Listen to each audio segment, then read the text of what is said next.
back to Case of the Week. I'm Katie Webster. Have you ever seen the show World's Dumbest Criminals? Today we're going to talk about a case that seems like it should have maybe been profiled on that show. Dan Laren's case. Let's go talk to him about it now. Hello, Mr. Laren.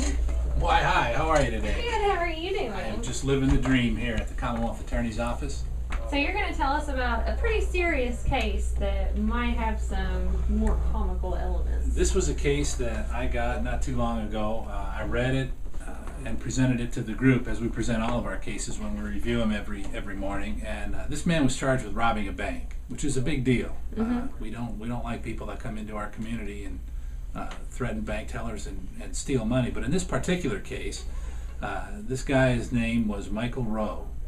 And Mr. Rowe, as far as I can tell, skipped a meeting with his parole officer to get intoxicated and go out on Paris Pike and rob a bank. And what the investigators found is that he parked his car in a gas station nearby. We have security video that shows his vehicle.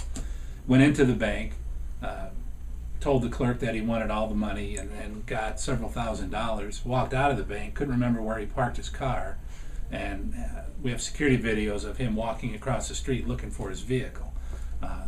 The patrol officers respond to the alarm. They get a description of the suspect, description of the vehicle. They find his vehicle blocked in, find him, and he is under the influence. They find several $1,000s in bait money, which was marked money that the bank put in, his ID, all that sort of thing in his pocket. He told the detectives that he didn't know what happened. He didn't remember going into a bank, and then that he had gone there to fill out a credit card application. So Mr. Rowe was not necessarily the sharpest knife in the drawer, but he was guilty of robbing a bank. So the case, he was arrested, charged with robbing the bank, charged with DUI for being drunk when he drove to the bank. His records show that he had a prior for robbery and a prior for flagrant non-support and 20 misdemeanor convictions for DUI, attempted bad checks, assault, trespass, things of that name. He had 4 prior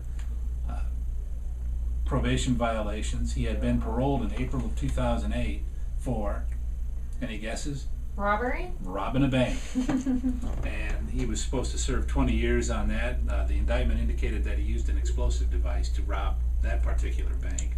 He was paroled in June of 2012. He made it just about 30 days before he came to Lexington to rob one of our banks. So he eventually pled guilty to robbery, to the DUI, and persistent felony offender. He was returned to serve 13 years in the penitentiary. He will not be eligible for parole again until 2022, which means I will not see Mr. Rowe before I retire.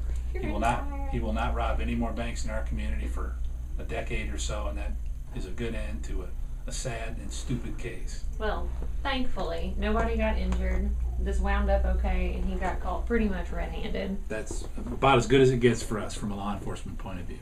Well, good work, Dan. Thank you. And we'll be back next time with another case of the week.